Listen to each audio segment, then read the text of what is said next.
Five, four, three, two, one, and hello, everybody. It's the Dark Conservatarian, and to all the new subscribers that I have gotten from from from my 2 cents promoting my response video to Foamy the Squirrel. Hello to y'all as well. Welcome to the channel. I would like to welcome you to Strike Force, particularly Strike Force News. And yeah, I'm going without the sunglasses this time, folks, because I have been battling a headache this morning, unfortunately enough. But I have also, at the same time, been realizing that I haven't put out any content at all this last week, mostly because I've been real busy. I've been popping up on other people's live streams every now and then, but for providing my own content, I just did not really have the time for it. And so I thought I would just put out some content at least here soon enough, and why not today? And so also on top of that, I thought I'd be rather remiss to not talk about this right here. As everybody knows, Officer Anderson was a police officer who had spoken out basically for liberty and against all the divisiveness between police officers and citizenry, especially in this time of the coronavirus, of where that the government is seizing more and more powers from the citizenry, and just speaking his heart out basically, and he gets fired for that, and all that other jazz. So far nobody in the chat. And also there's a whole lot of other stuff that I wanted to cover as well. I've been kind of falling behind. I'll probably have to play catch up as far as the news goes, either Tuesday or Wednesday, have a mid work week news stream.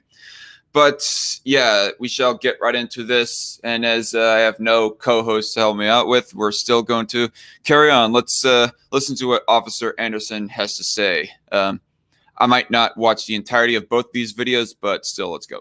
As a police officer, I'm compelled to make this video. I've been in law enforcement for 10 years. If you guys cannot hear the audio, please tell me in the live chat. But if you can, well, that's good. And I'm speaking to my peers, other fellow officers, people in any kind of law enforcement position. I've seen officers nationwide enforcing tyrannical orders against the people. And I'm hoping it's particularly the Sarah Brady case.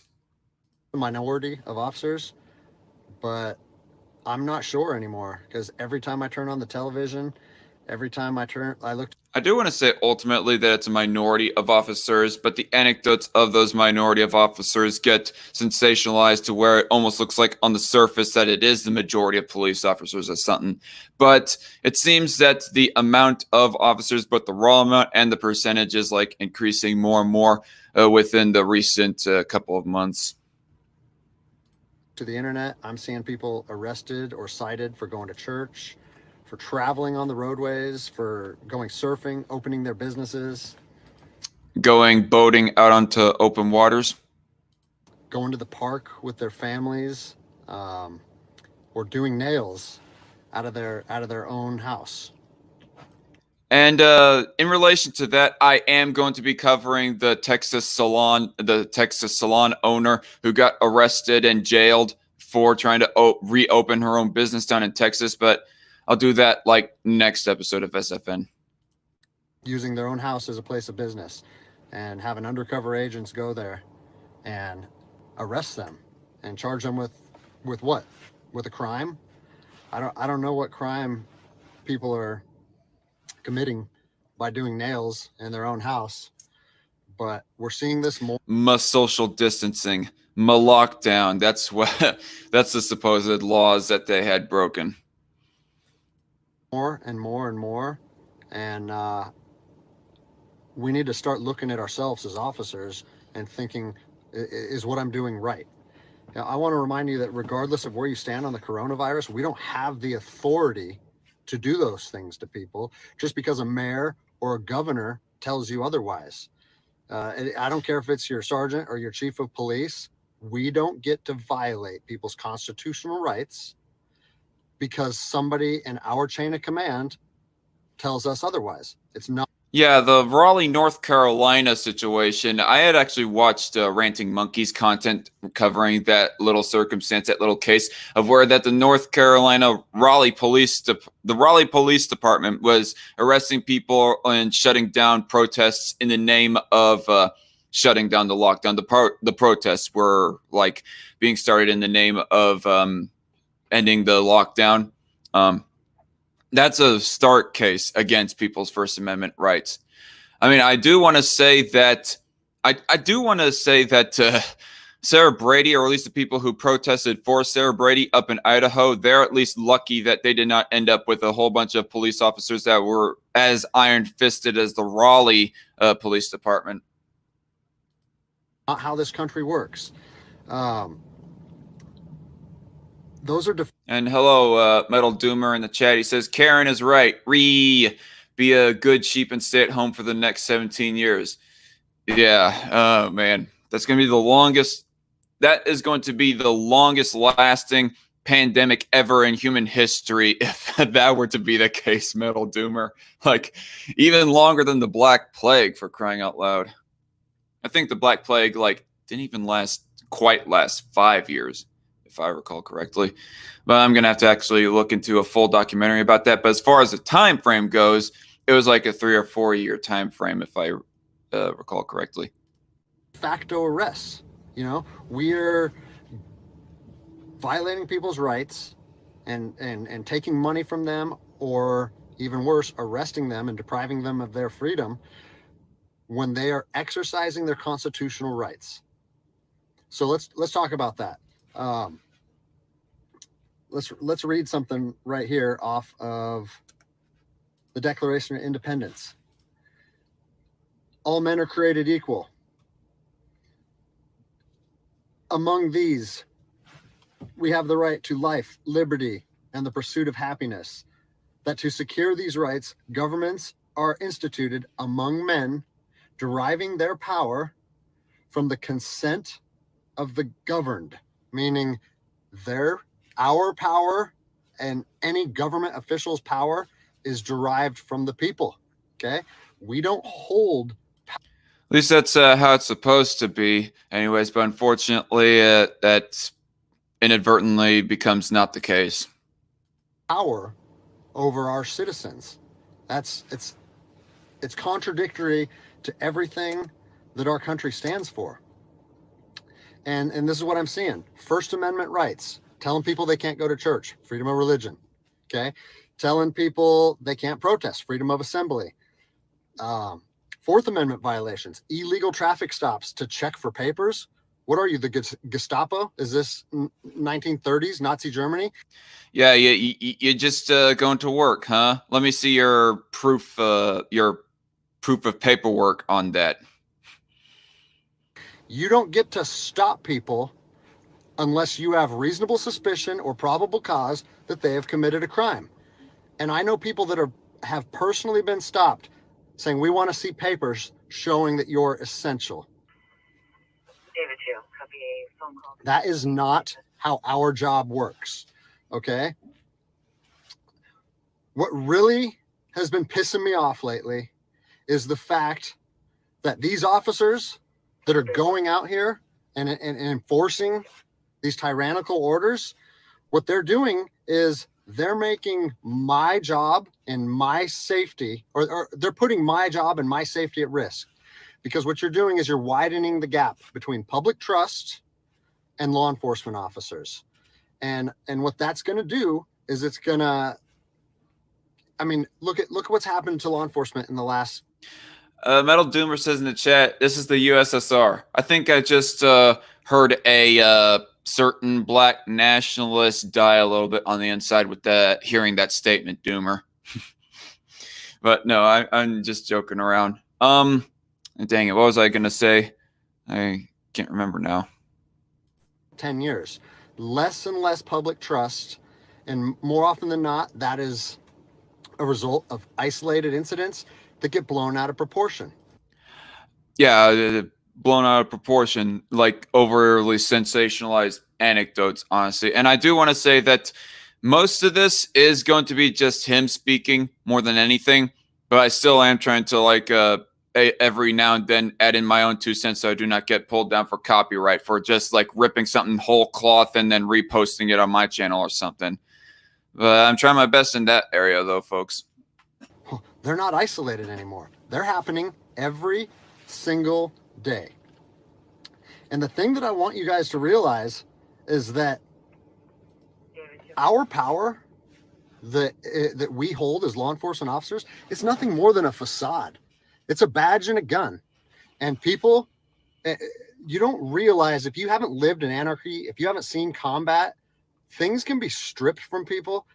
And by the way, when he says anarchy, I think he's like talking about the colloquial definition there, folks, just to clear things up. He's not talking about anarchy as in a no government society. He's talking about anarchy as in the colloquial definition, that being of chaos. A heartbeat. And that's what I'm afraid of. I'm afraid that these actions are going to wake a sleeping giant, i.e. the American people, okay? They are going to be put in a position where they won't. I do want to say that Don the Pleb of Plebeian Media, as he's rebranded his channel, he kind of doubts, well, I don't want to put words in his mouth, but he almost kind of doubts of there being a boogaloo, as the term is typically referred to for a, an uprising, a revolution, or whatever else have you. But maybe, I mean, keep on pushing the people. Maybe that's going to happen. Have their rights trampled anymore. And us as law enforcement officers, we'll have our ability to enforce the law stripped from us in about 10 minutes. Okay? Yeah, especially when bullets start flying because police officers are like taking, I don't know, forcefully separating people from each other. I think what is going to happen if this continues is we're going to see bloodshed in the streets. Okay? I don't want to see bloodshed in the streets. Neither do I. Which is why I'm hoping at best that this whole coronavirus infused authoritarianism just fizzles out naturally, rather than just, for lack of a better word, forcefully with violence. Either side of this coin. I don't want to see fellow officers get injured or killed, and I certainly don't want to see citizens get injured or killed. And I promise you, most of you out there doing these tyrannical acts against our citizens, you're not ready for combat. You're not mentally or physically ready for combat in the first place. I promise you, you don't want to go through that, and I hope I never have to go through that again. Scorch88 in the chat is here. Hello, Scorch, and hello, Myth Cuttlefish. He says, I've shared this video with my aunt that is super cop supporter, I think is what he meant to say. She never responded to me. I begin to think she doesn't care for our rights because she will defend cops, but never our rights. That's sad, honestly. Myth Cuttlefish says, I'm so sad for this guy. I'm thinking about donating to him if hubby says okay. Yep. And then we'll get into the whole firing story just here in a little bit. After this video. You know, you don't get to just say, well, I'm doing this because I was told to do so, or I'm following orders, or I need to keep this job. I do want to say that the term following orders, it definitely has a limit. Like, are you killing somebody just because, are you arresting or killing somebody because they're practicing their religion or practicing their speech? Just following orders ain't going to cut it at all in that case, nor is like confiscation of guns or anything like that. I don't know if I would go so far to say that they're an absolute piece of crap. Like if they're going far beyond their jurisdiction, yes, the police officer is definitely a piece of crap at that point. But the only time that I could say that just following orders cuts it is if it's like something minor, like a traffic violation or even some drug law related incident. Like I'm against the drug war and all that other stuff. I'm against drug prohibition, but I just don't see a luxury like smoking marijuana to be something worth fighting over. Just in my honest opinion. Guess what? I need to keep this job more than anybody. I have 3 young children. I gotta admit, at first when I heard that little tone go off right there, I thought that was my phone or something. But turns out it's the guy's phone actually. 2 houses. Like, I have the same sob story that the rest of you guys have. But my personal choices and my living arrangements, no matter what they are, don't allow me to trample on people's rights. And I don't understand why that concept is so hard for people to understand. Listen, you need to stand up for what's right. You need to, if you're part of a department or an agency that is asking people or asking their officers or their deputies to impose on people's rights and infringe on their freedoms, you need to step up and say, no, that's not me. That's not what I signed up for, and that's going against my oath. And if that costs you your job, so be it. At least you'll be able to look at yourself in the mirror at night. I've already expressed this to my department.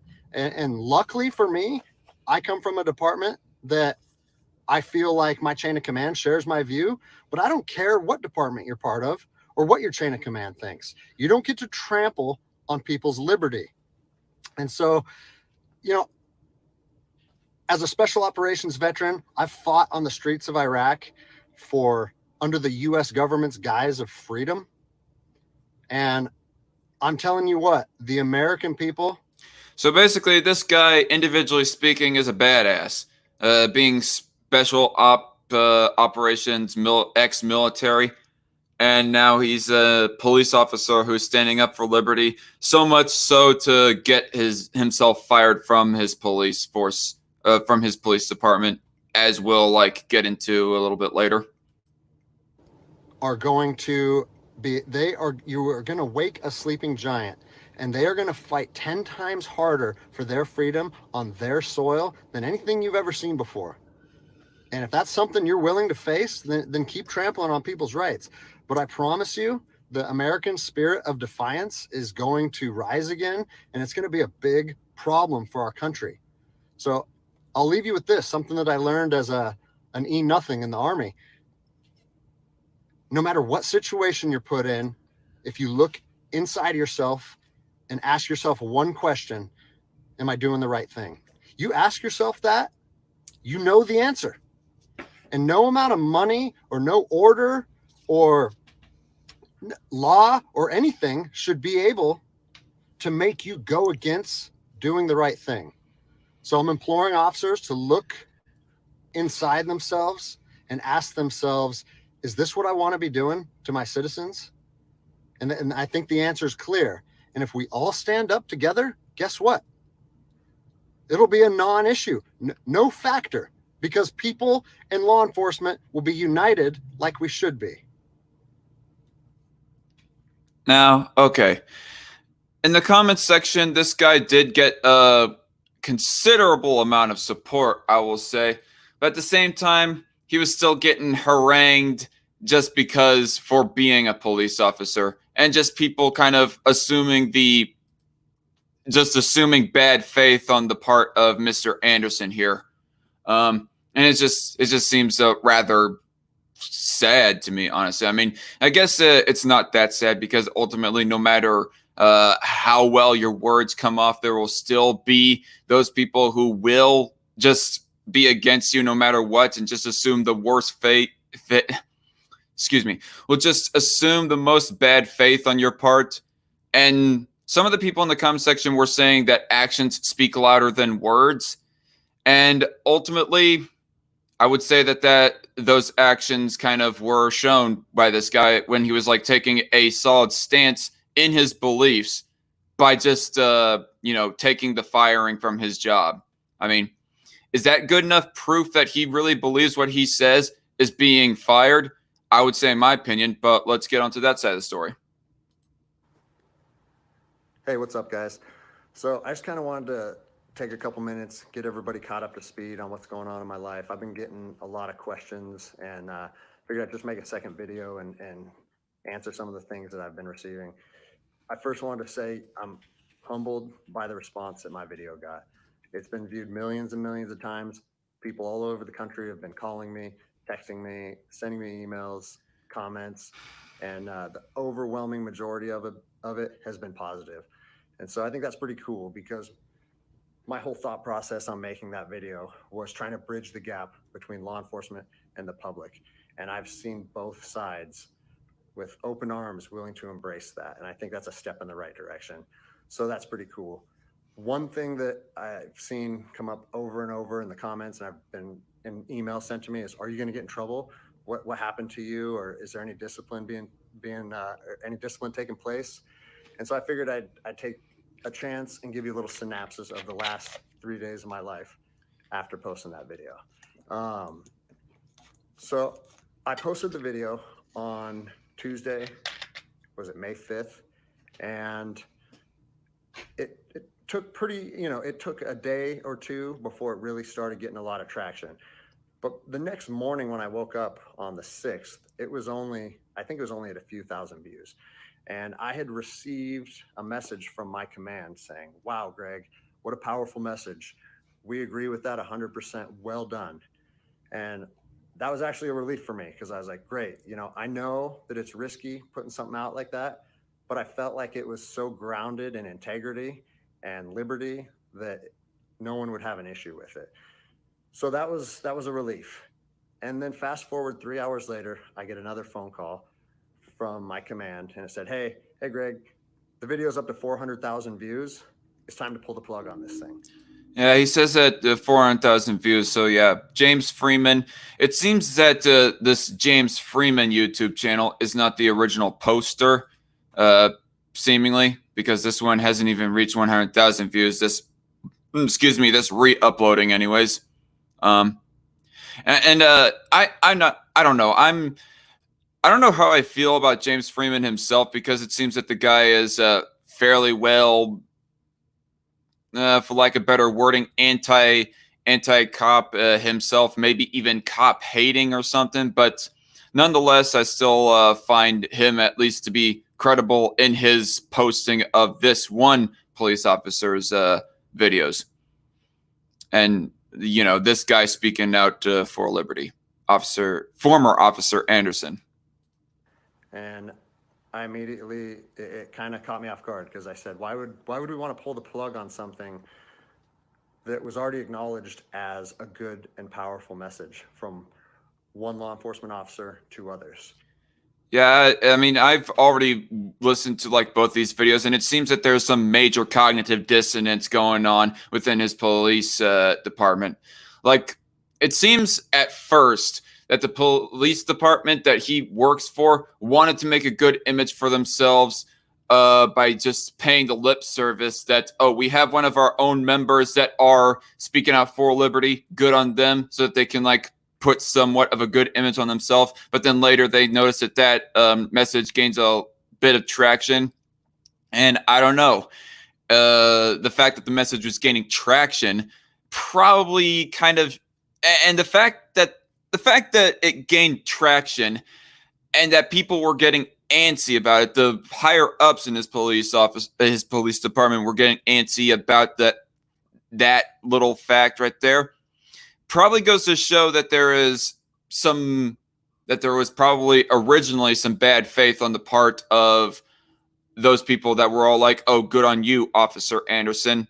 But then a few hours later, they're all like, or they're probably thinking, good on you, Officer Anderson, but that message better not get any bigger, better not gain any more traction. I don't know. I'm just being rambly, so let's get on with it. And I said, yeah, that doesn't really make sense to me. I think maybe we should embrace this message and we should share this with other officers. And he said, listen, it's not up to me. I have been directed to tell you to take the video down, and I need to know if you're going to take the video down. And I said, no, I can't take the video down, because if you listen to my first video, well, there's a patriot right there, folks.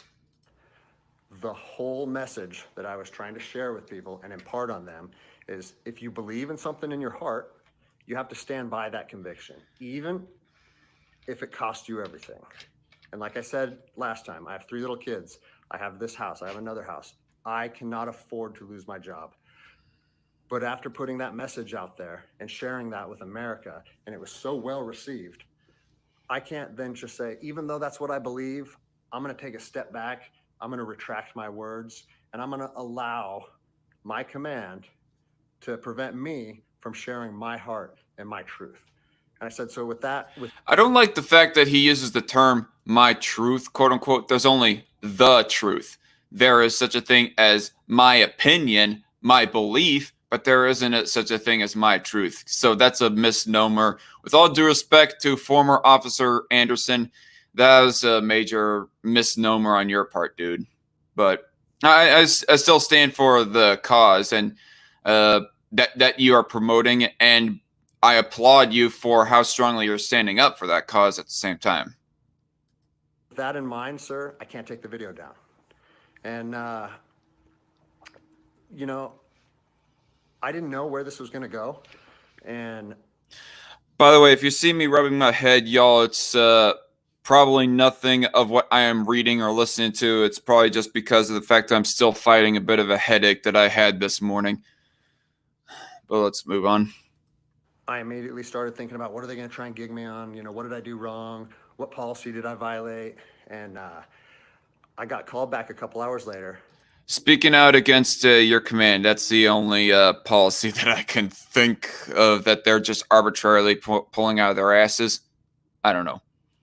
And by this time, it was skyrocketing. Everyone in the agency was seeing it. Cops from when I was an officer down in Los Angeles, they were contacting me. I got a call and it said, listen, the video needs to be taken down right now and you need to accept a letter of reprimand. Or we're going to take a very different approach to this if you say no again. Well, I'd already put myself on that hill, and I had to be willing to die on that hill. They said they determined the video was a violation of policy, and that if I wouldn't take it down, that allegations would be made against me. And by the way, I'm seeing the guy's t-shirt right there. It looks like the type of special ops that he was in the military was a ranger, so cool beans. My space bar isn't working for playing the video, damn it. so on and so on. And so I told him, no, I'm not going to take it down. You do what you need to do. But the principle of it is rooted in truth, and it was a positive message that was received by millions and millions of people. If you want me to take it down, I have to respectfully refuse. And it was interesting because they kept citing different policies, you know, like, oh, it was the social media policy, or some of your equipment may have been identifiable. And that kind of seemed like a moot point to me. And it was strange because why was the message? His equipment wasn't really that much exposed, if I might add. So that seems like bullshit for them to pull that one out of their butts. Okay at 5 a.m. and then 3 hours later, there was a problem with it. And so I was later contacted by the chief of police. He's someone that I have great respect for. He's a good man to work for. And he's the one that shot me straight. And he said, Greg, if you openly defy your governor, you can't be a police officer in the state. So if I was to give the benefit of the doubt on this, it seems that it ain't the people within the police department, the higher ups in the police department, that are necessarily disapproving of it, but more like they have the higher up government, like the state government, breathing down their necks saying you must do something about this officer. Oh boy. The cost of standing up for freedom. In Washington. And I told him, I said, you know what, I can respect that. And if I were in your office, I would shake your hand, respectfully disagree, and say, maybe I'm not meant to be a police officer in the state of Washington then. And here's my thoughts on that, okay? You have to do your research. You have to figure out what your true north is, what your truth is, and where you stand on issues. For me personally, I believe. JC Armitage asks, so what exactly did he say that the powers that be didn't approve of?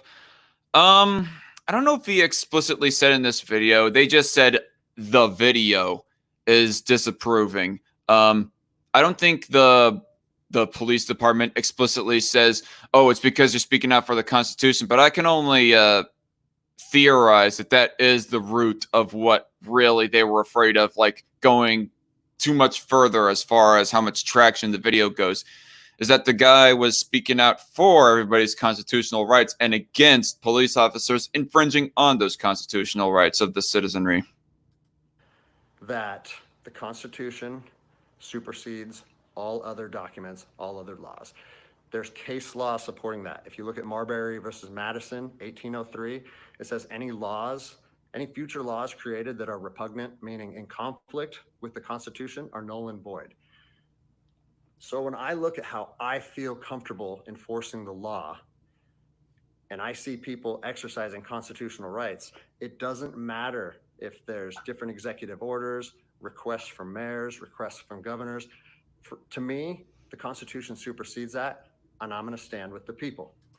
And I think, like, it's not just to him. I think that that's actually a matter of fact that in law within the United States, the Constitution supersedes all other documents, laws, and even one could go so far to say that even Supreme Court rulings are superseded by the Constitution.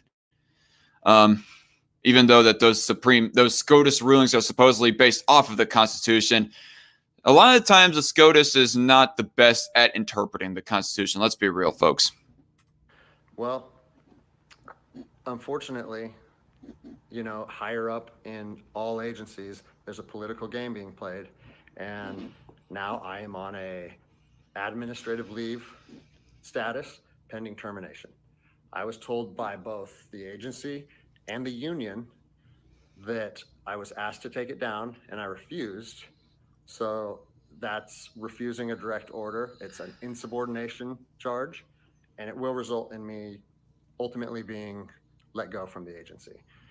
And I said, you know what? If that's what you guys have to do, if that video is so bad that you want to take my career from me and you want to leave my, potentially take my ability away to provide for my family because of that video, do it. Because I'm going to stand by my convictions, just like I said in my last video. So yeah, it's weird, how fast your life can change in a week. It's something that I never thought would happen. I never thought that I would make a video that would resonate with millions of people. But my head is held high. I'm not intimidated or upset by how this played out. Like I said in my last video, man, I fought in the streets of Ramadi during 04 and 05. I came to terms long ago that my convictions and my beliefs may cost me everything up into my life. And even though it's 15 years later and I'm a police officer in Seattle, Washington, that truth still remains for me. So I don't have an option to back down or feel sorry for myself or give in and say, you know what, I got kids and I think I'm just going to take the letter. No, if they want to do me like this for standing up for liberty, they can do that. I'll leave you guys with this. It's on to the new adventure for me. I've been doing different things my whole life, and I'm actually excited, to tell you the truth. If you know of anyone accepting resumes, hit me up because I might need it in the near future. But I've always wanted to circumnavigate the globe on a sailboat, so maybe it's time to chase that dream. Anyways, I appreciate all the support, guys. Take care. Retiring on the high seas sounds pretty cool, actually. All right, so that was two almost 9-minute videos being reviewed and responded to in under a 35-minute time. So far we're doing a pretty good time, I must say, in my opinion. Yeah, even if it's like just by myself. Damn it, that's what I want to do. It says night shift 10,000. Go sailing night shift. Is that what you're talking about? All right, then. Now, so the next issue that I want to tackle is to be reviewing another video that goes talking about police officers. Now, obviously, okay, I'm going to end up having to be treading light on this subject right here because I know that I have gained a following of a whole lot of anti-cop people and maybe even go so far to say cop haters. I don't think I'm being hyperbolic that I have some people that might just outright hate cops, not just be against the notion of a public sector police force, but outright hates them as well. So, yeah, to handle this, it's one thing for you to be like for talking about the notion of a private sector police force. I mean, let's have that sort of conversation right there. Okay, I got to change the banner actually. It's one thing for you to be talking about the notion of a private sector police force. Them conversations I'm always open to, and they always intrigue me and whatnot.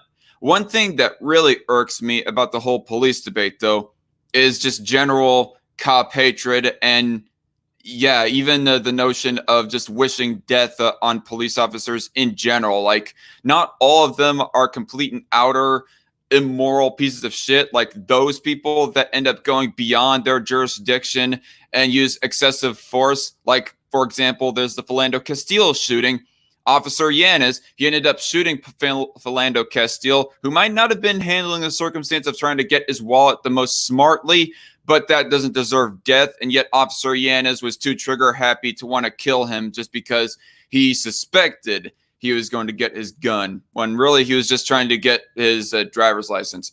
Philando Castile was, I mean. Anyways, so, I mean, it's not the most malicious excessive force, but still, Officer Yanez, in my opinion, should have been at least jailed for manslaughter. But hey, at least he got fired.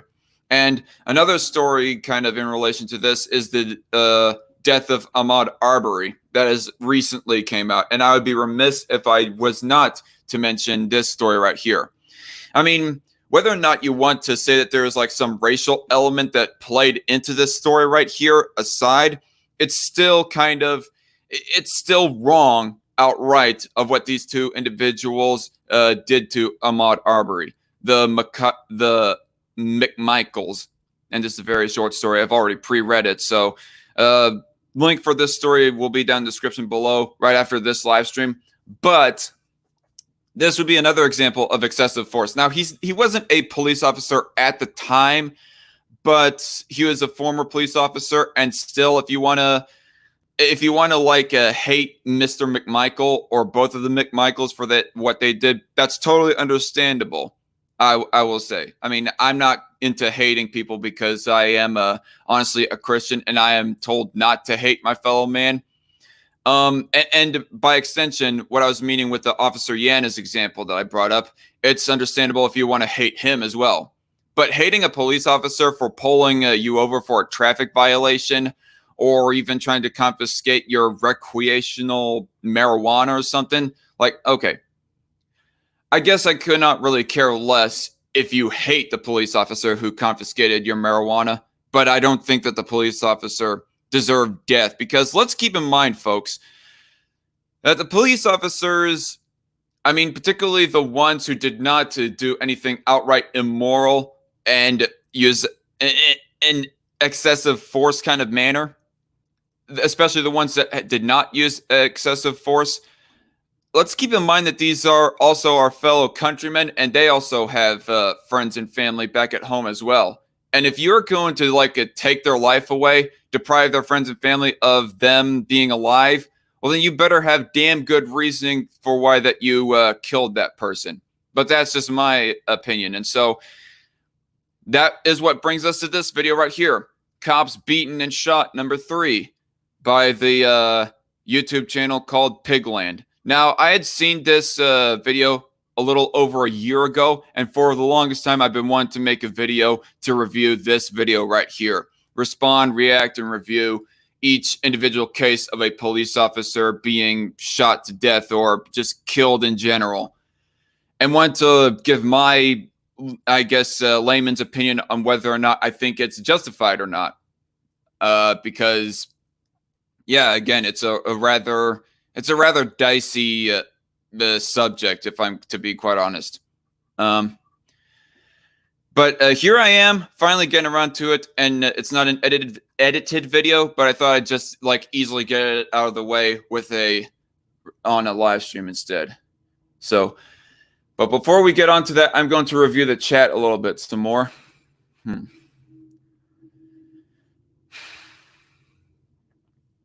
All right, so let me read some of these. Scorch 88, I don't hate cops, but I don't respect them. That's fair enough. I mean, to be quite honest, you are not like automatically entitled to another person's respect just for existing or just for taking up really any job at all. If there is like evidence that you did your job appropriately and your job is like a moral job, like say being a doctor's office, well then you are worthy of respect at that point. But anyway, that's your 10,000. Don't know if I hate all police, but I do hate the police, the public law enforcement establishment. Reasonable enough, I guess. Scorch 88, the reason why I don't respect them is because they know they are violating your right, but they don't care. I guess there is a point to be made that some police officers, they're so apolitical that they don't really go thinking about the liberties aspect of their job. We had cops like this one call them out, so they got rid of him and shut him up. Yeah, that is a sad circumstance, and I will say that the higher-ups that ended up firing Mr. Anderson, that is another example of cops being immoral. Oh, and you know what? I mentioned Officer Yanez. I mentioned the people that killed Ahmaud Arbery. Let's not forget Sheriff Scott Israel and the deputy who like followed his order. Like back during the Parkland shooting, back in 2018. Man, that makes me feel old. It was like early 2018 that shooting happened. And Sheriff Israel told the deputy to stand down, to not engage the school shooter. He was honestly a piece of shit for doing that stand down order. He basically is the Hillary Clinton of of police officers. Sheriff, or at least I don't know if he's currently sheriff or not, but Sheriff Scott Israel is like the Hillary Clinton of police officers. The Parkland shooting was his Benghazi, basically. Was the former cop and his son the duo that pulled up in front of that one guy with shotguns in hand, or am I thinking of some other incident? No. The McMichaels, they were the former cops who killed Ahmaud Arbery. There's more videos like this one. There's like Forrest, his night shift 10,000. I'll have to keep in mind of reviewing these videos, but honestly, it just makes me sick to my stomach to be watching shit like this in general. Scorch says, I see cops similar level as gang members, both extort and exploit you, both will shoot you and then get to go home at the end of the day, and both don't respect your property. Sent 1000, I respect life despite their personal life choices, but once they use brute force on another, I won't tolerate, but that is my opinion. Yeah, I mean, my opinion, my way of observing police officer incidents is that I like to take them on an individual, subjective, case-by-case basis. Not a broad brushing, generalizing, generalization, for lack of better wording. I'm sure some cops, Invisible Hand in the chat, hello, Invisible Hand, and by the way, hello, Sent 1000. But Invisible Hand says, I'm sure some cops generally want to help, but the profession seems to attract petty authoritarians. Unfortunately, I will definitely grant that. So, all right, let's get on to this. And keep in mind, folks, I just want to admit that I did not do like any background research into each one of these cases of what the background story is behind them. But I'm just going to be like mostly judging off of what is shown merely from the footage here. But let's get on with it. This is 5 minutes and 21 seconds, so it shouldn't be too long. Let me see your ID right now. Let me see your ID. No, fuck you. 21. 71 assault.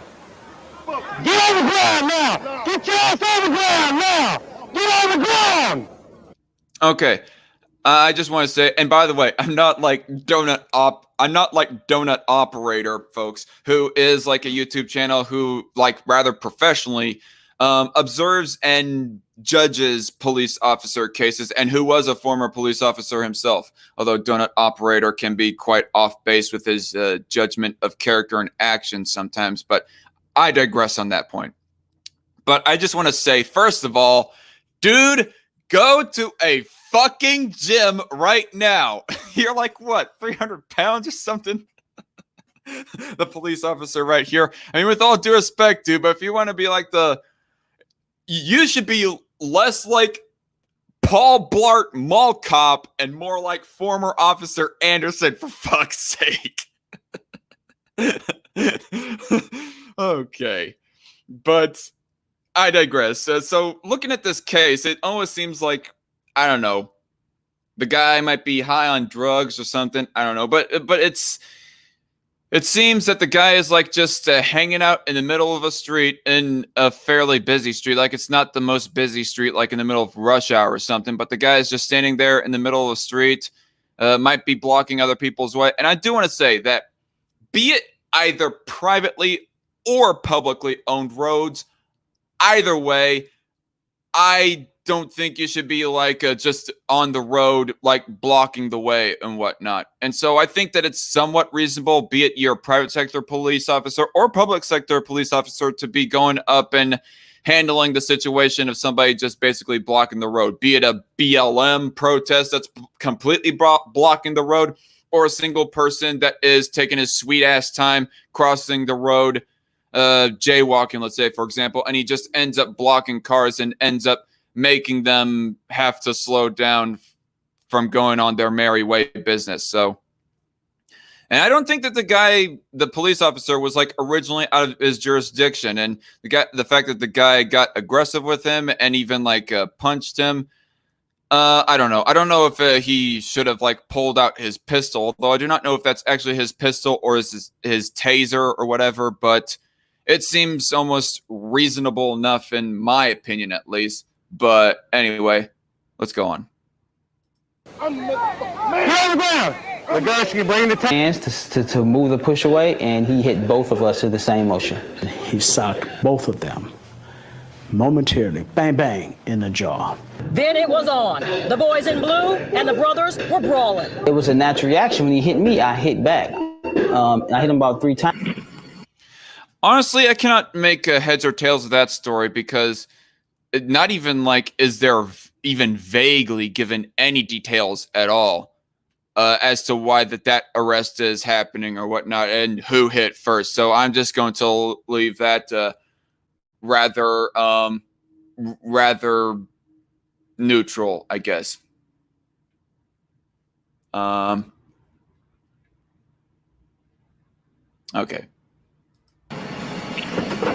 Take the car! Get the car! Get the car!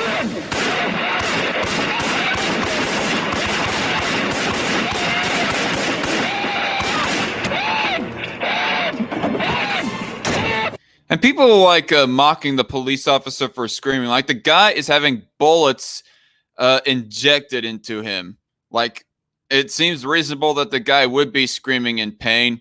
But as to why this arrest is happening, I'm not exactly certain. For all we know, it could be like a drug bust or something.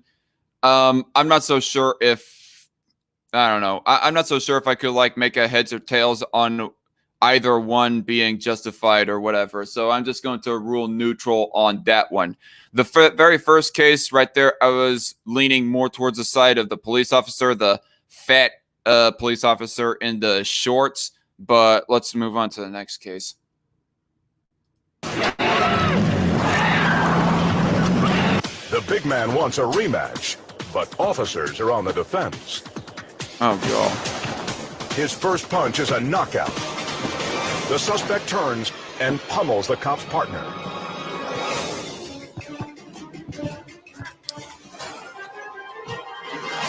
The enraged man delivers several rounds of savage blows. I'm not so, I don't know, folks.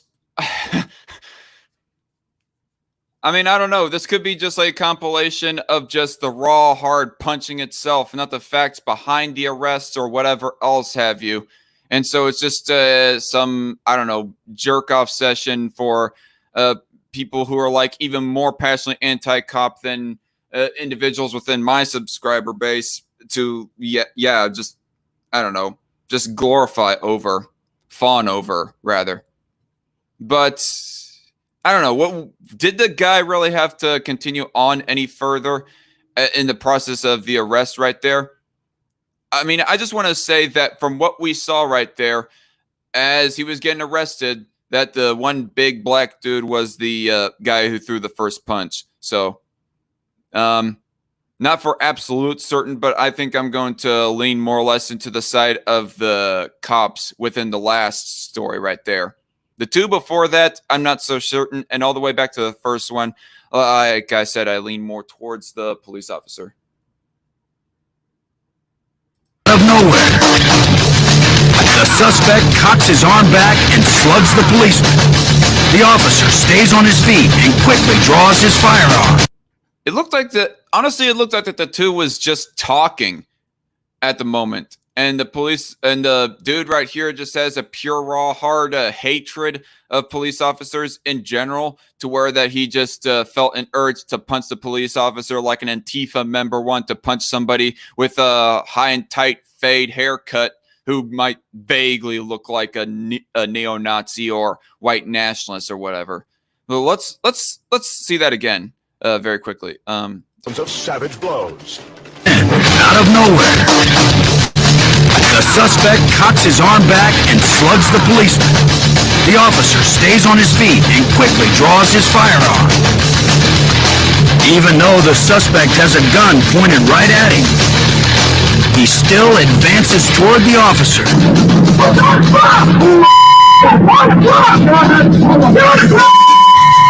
The officer radios for backup.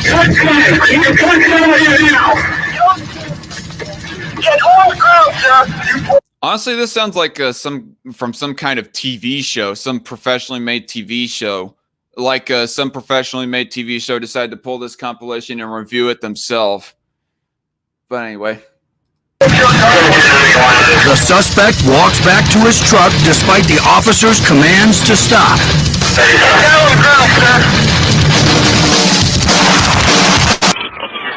I don't know if there's anything further that the guy could have done to basically to stop the guy from going away that would not have been excessive force. But just from like looking at the footage itself, looked like that the guy who was standing in front of the police officer was the original aggressor. So I'm going to lean more towards the police officer within that anecdote right there. Half these guys, I'll bet anything, just want to fight someone. Half these guys, Night Shift 10,000 uses the word guys. So I can only presume that Night Shift is referring to the guys that the police officers were interacting with. So yeah, there's suspicion for that. Looks more like a comment anyway. All right.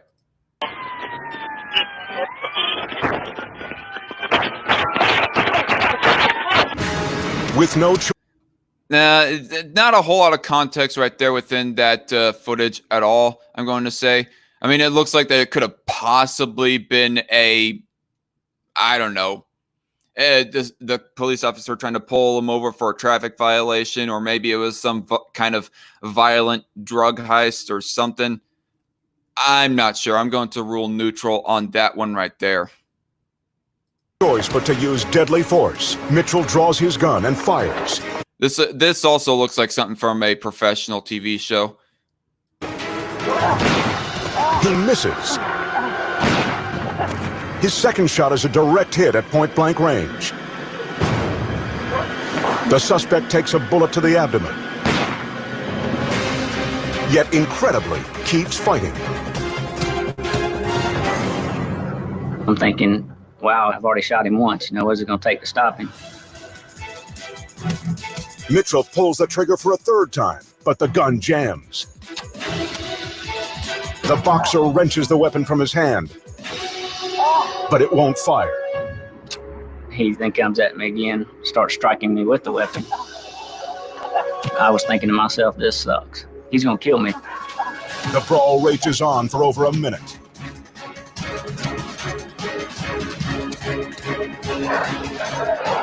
The deputy breaks free. It's long enough for him to recover his firearm and radio. He hits Wilson with his pistol. When I was striking him with the firearm, it was like the pepper spray and the gunshot wound. It seemed to just make him madder. Again, I'm going to say not a whole lot of context right there, so I do not know how to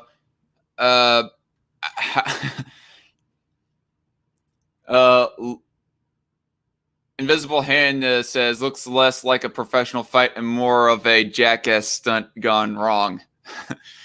Not a whole lot of context in the last clip, I'm going to say, but I am going to just make a vague observation that since it was like broadcasted on a professional TV show and the fact that the officer was being interviewed, I'm not going to continue what I was saying right there. I was starting to go on an off-base tangent right there. I guess I'm going to rule neutral. Not a whole lot of context made as to who was the original aggressor and as to why that the arrest was being made. But this, I think I remember seeing this footage right here, and this is the particular footage that got my blood boiling. I told you were speeding. Let's see. I told you were speeding. Suddenly, Allen pulls his pistol, squeezing off shots at the officer. Zistel returns fire. Allen is fatally shot in the chest, all the while his 3 children in the back seat of the car. 5326, shots fired! Shots fired! 5326, shots Shooting.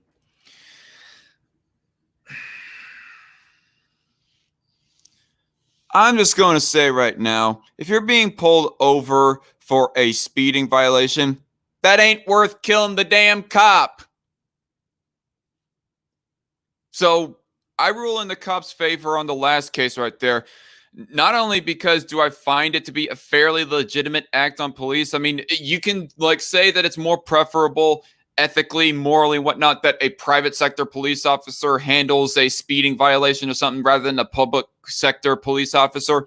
But all the same, I find that to be one of the more legitimate functions of the police officer as opposed to the, continuation of the drug war. Not only that, but also the fact that the guy being pulled over was the original aggressor. I lean heavily into the favor of that one police officer, and God help his family. It was all recorded on the. He's got the license. Wait, let's rewind that. Shots fired! Shots fired! 5326, shots Shooting. It was all recorded on the. He's got the That was short as fuck right there, folks. What do I think of it? I mean, it kind of looks on the surface like he might be the original aggressor, but I don't know.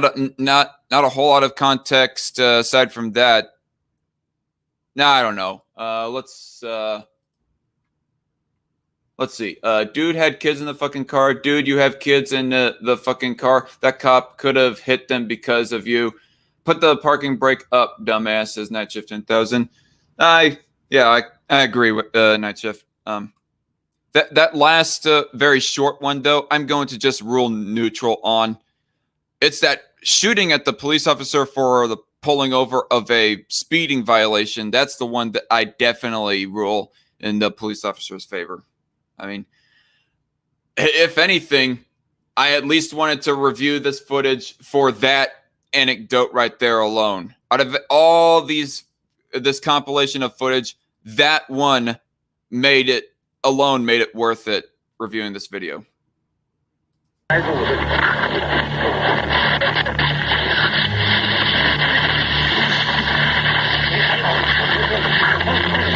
The suspects stab Constable Lunsford as they struggle for his .357 Magnum, then shoot it and run. Now, that almost looks like a drug bust or something. And again, I said before, as much as I'm against the drug war, I do not find, killing a police officer over that. I don't know. I don't find it to be that much worth it. I mean, you could ultimately find a job that would like get you in less trouble ultimately, and that's a little bit more essential, like, I don't know, being a grocery store clerk or something or other, being construction worker, something or other. But instead you decide to like take up the occupation that in current day is highly likely going to get you killed, going to get other people around you killed, going to get a police officer with a family killed. And I don't know. I don't find recreational drugs to be worth getting violent over. I mean, on the ethical side of things, I'm not apologizing for what the police officer was doing in the last footage right there. But at the same time, I pity him and his family for that case. Not a whole lot of electrical activity in that brain of his, his invisible hand.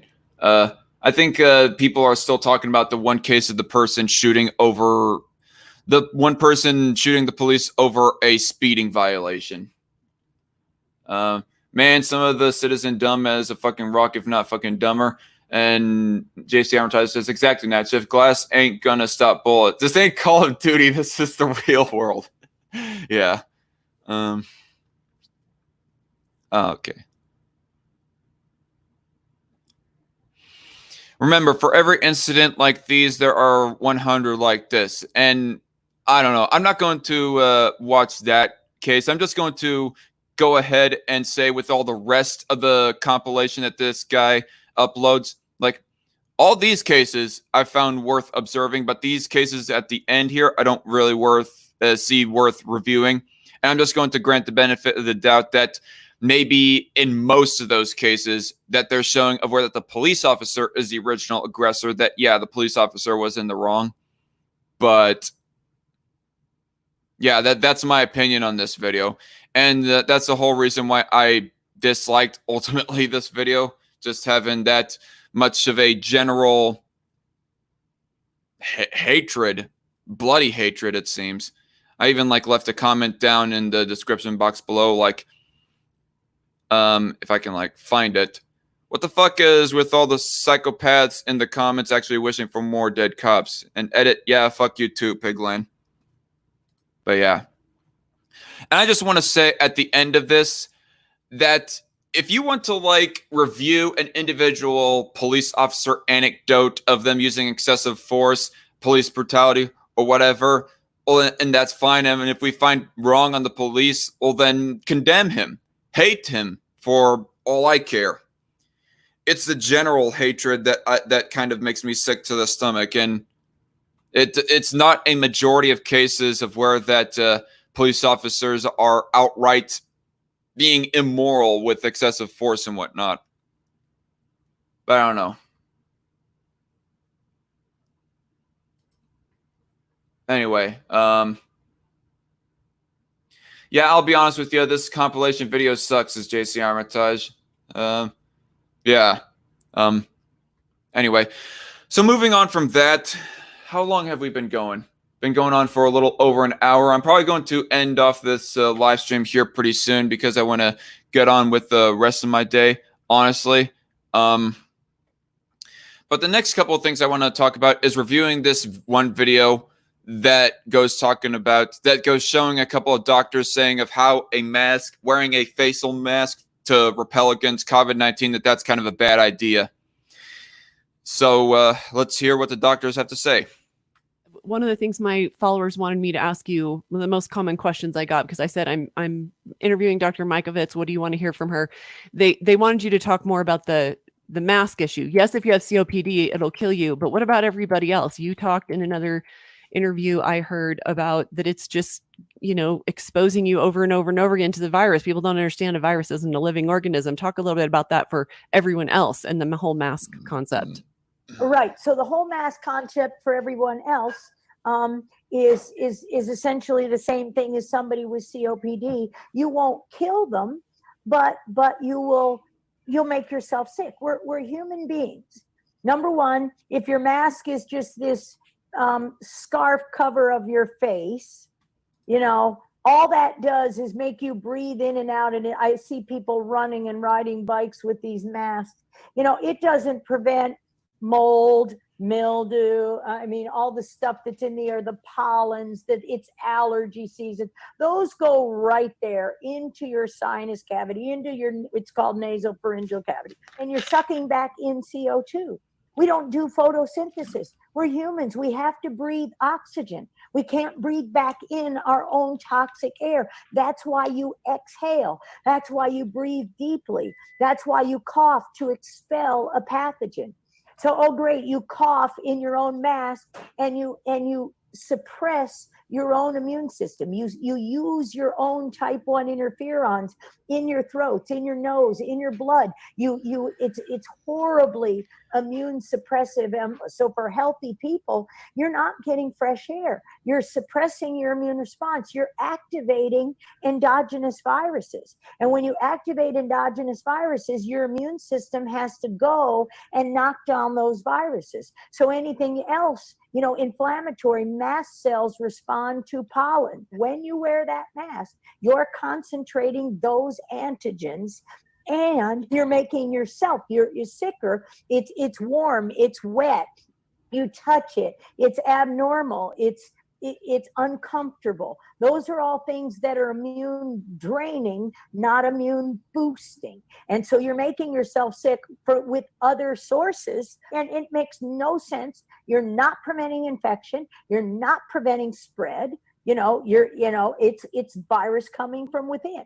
You cannot. It's an RNA virus. They're not infectious if they're not coughing. You don't cough RNA.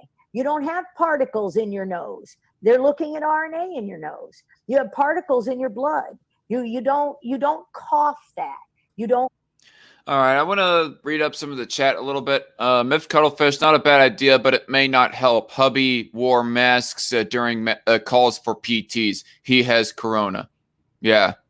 And I do want to say that there's actually this one other story, this one other chick who I'm following on Twitter. She's a nurse. She wore all the proper PPE, and yet she had made a video saying that she had still caught the Rona. So it ain't a guarantee ultimately. And I do not know if it was this video or some other video or source in relation to how face masks will not help you against the Rona. So, and in the comment section, there was somebody who was asking, well, then why do doctors have to wear the masks and the gloves and whatnot?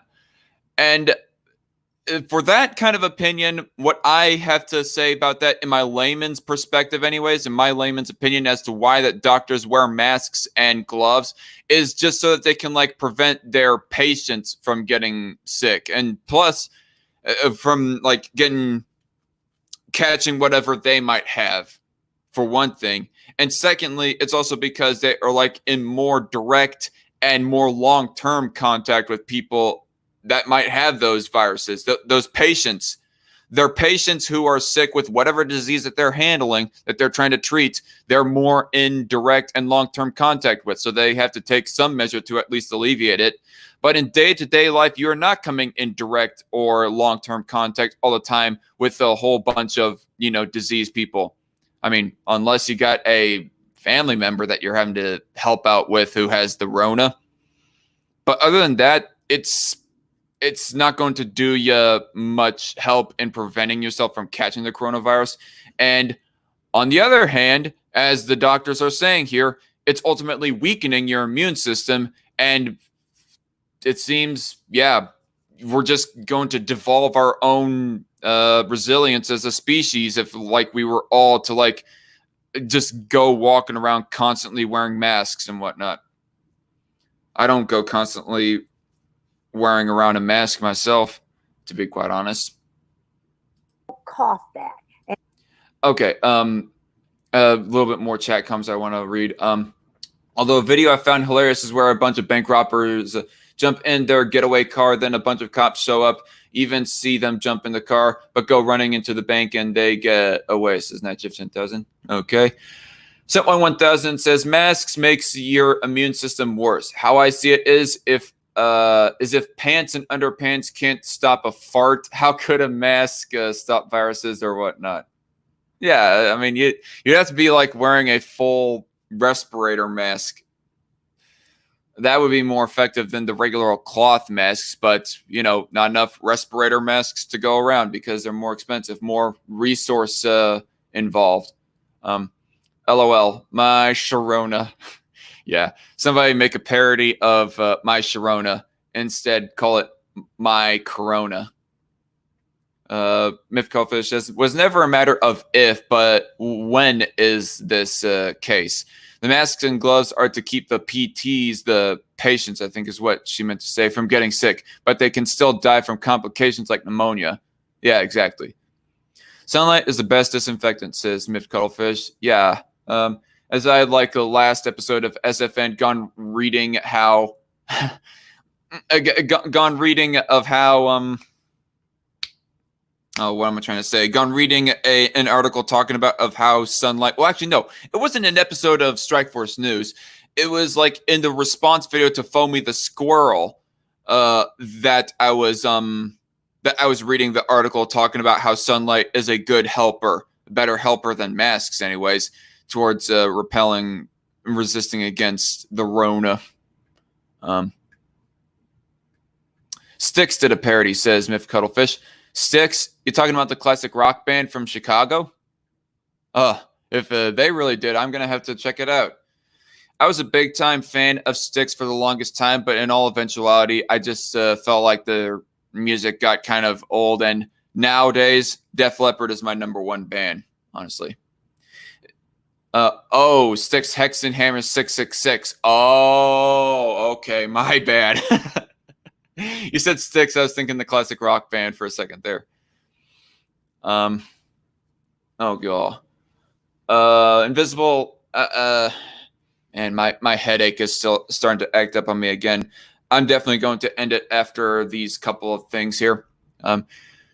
Visible Hand says they have masks for exercise. They're called elevation training masks. You don't use them other than for exercise.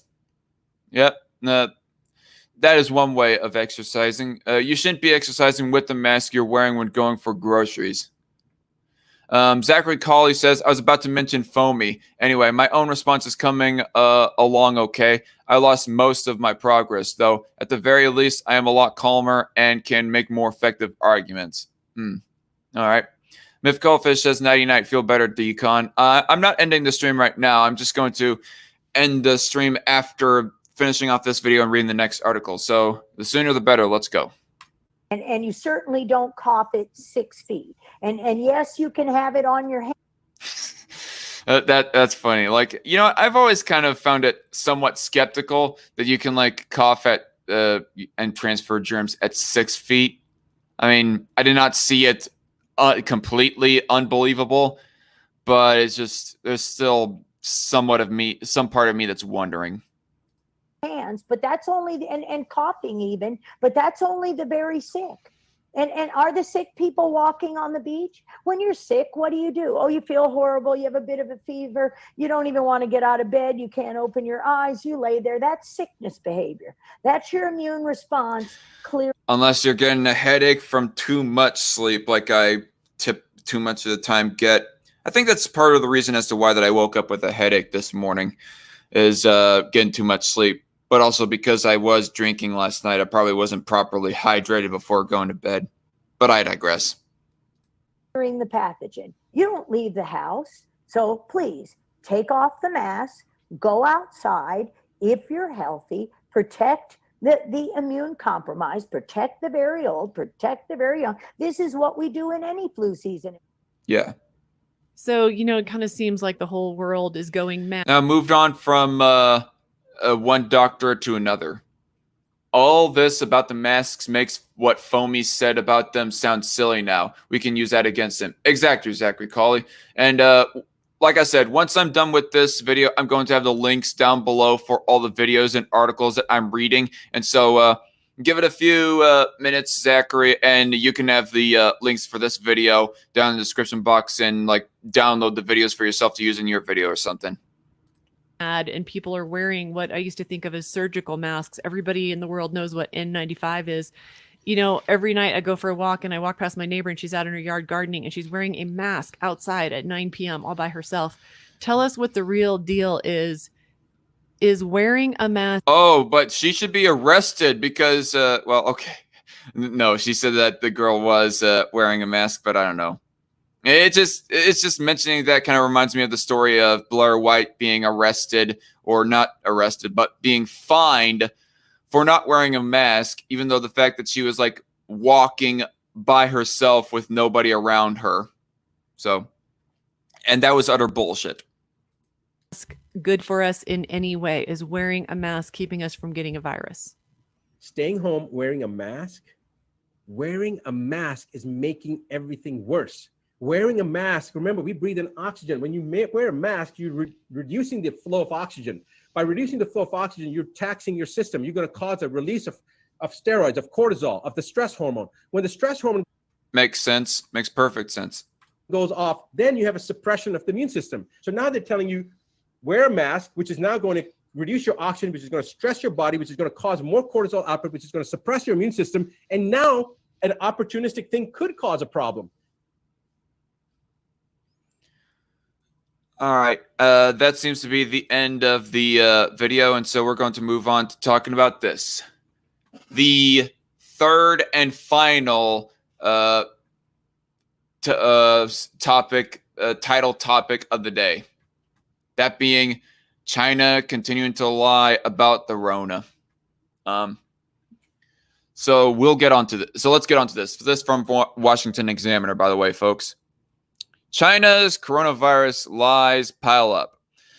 A Department of Homeland Security analysis has concluded that China hid the early spread of the coronavirus so it could hoard medical equipment, keeping it from other countries that would have bought it if they had known of the danger that was coming their way from Wuhan. I do want to say that this is like from a government organization, more precisely Department of Homeland Security, talking about China, but I just wanted to like put in perspective. Department of Homeland Security, as far as I know, is not as uncredible as, let's say, the World Health Organization has been showing themselves to be in recent months, for example, or the CIA. Specifically, DHS found with 95% statistical confidence that changes to China's personal protective equipment import and export behavior were highly abnormal and not random. Early warnings from China about the scale of the coronavirus outbreak and its threat of becoming a pandemic could have given other countries time to take actions that could have saved lives. Yeah, and I do want to say that no matter what the scale of deaths that happen, ultimately, there were deaths that were caused in China's lack of action and covering up of information. Not only that, there's also the fear factor that China has induced into the rest of the world by just letting the disease spread and causing us to be eating ourselves apart because of the Rona. It looks like the Chinese government deliberately misled the world so that it could stockpile crucial supplies. For those of us who have been chronicling China's mendacity on the coronavirus for months, this revelation is not surprising. Yeah, really not. But it is certainly outrageous. China's lies are piling up rapidly. It lied about the virus being capable of transmission between humans. It threw whistleblower doctors in prison. It refused to let the World Health Organization and other authorities, such as the Centers for Disease Control and Prevention, see early data. Well, I don't know if it would have made much of a difference if the World Health Organization had known about it or not, but okay, whatever. Because let's keep in mind, WHO is like, the WHO is like showing themselves to be kind of uncredible with of how that they're treating Taiwan in the light of this whole scenario right here. It stopped tests and had test samples destroyed. It allowed its citizens to travel from Wuhan to other parts of the world, taking the disease with them, and then had the gall to complain when foreign nations belatedly restricted travel from China. The tyranny continues to restrict international scientific access to Wuhan, and it sells faulty coronavirus tests, masks, and protective equipment across the globe. There must be swift and condign. Is that a word? Is that how you pronounce that word? Because I never heard of it. I don't think I've ever read that word before, but whatever. There must be swift and condign punishment for this utter betrayal of international trust. The Trump administration should redouble its work with allies to lay bare the true extent of China's willful negligence in jeopardizing global health. Nearly 70,000 people in this country have been killed by this virus, with many times that number suffering horribly from the disease, even though they have survived it. Yeah, I mean, Whether or not they die, they still ended up getting physical damage nonetheless, and their livelihoods restricted from their own physicality because of China just letting it happen. Tens of millions of people have lost their jobs, and the United States is not alone. The virus has exacted a terrible cost throughout the world. This suffering is the shame of Chinese President Xi Jinping. We do not believe the virus is a manufactured bioweapon gone wrong, or that China deliberately let it leak from its probable source, a research lab in Wuhan, but it did deliberately deceive the world and did deliberately let the virus infect the rest of the world, either as the primary aim or secondary result of disgraceful policy decisions. Its enduring malignancy and concealment of the truth proves that we are most certainly not all in this together, as Beijing's propaganda would like us to believe. We, by which we mean the rest of the world, are all in this against communist China's regime, or at least we should be, people, as there are some people that are still making apologisms for either directly for the Chinese Communist Party, or whenever people go talking about the blame that the Chinese government goes saying, those people in response will be deflecting, oh no, but the Chinese people. No, we aren't trying to blame the Chinese people themselves. We do not really care that much about the Chinese people in whatever responsibility that they have. And in fact, we suspect that the people themselves do not have responsibility for it. We think it's the Chinese government, the Chinese Communist Party who did it. Oh, but the Chinese people. I said nothing about the Chinese people. I said the Chinese government. Oh, but the Chinese people. Yeah. The conversation just gets rather frustrating in the public sphere of political debate over this. You go talking about the Chinese government, they'll deflect to the Chinese people. Pity. The U.S. federal government's commitment to righteous truth must go beyond words.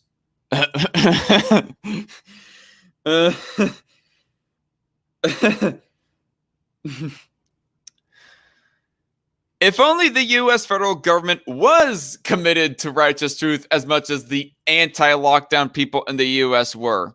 But that's not exactly a fact now, is it, Washington Examiner? Not really. But although you could go on a limb and say that what Washington Examiner here actually meant was that the federal government should have a commitment to righteous truth. Not that they do have a commitment to righteous truth, because let's be honest, folks, federal government typically not very trustworthy.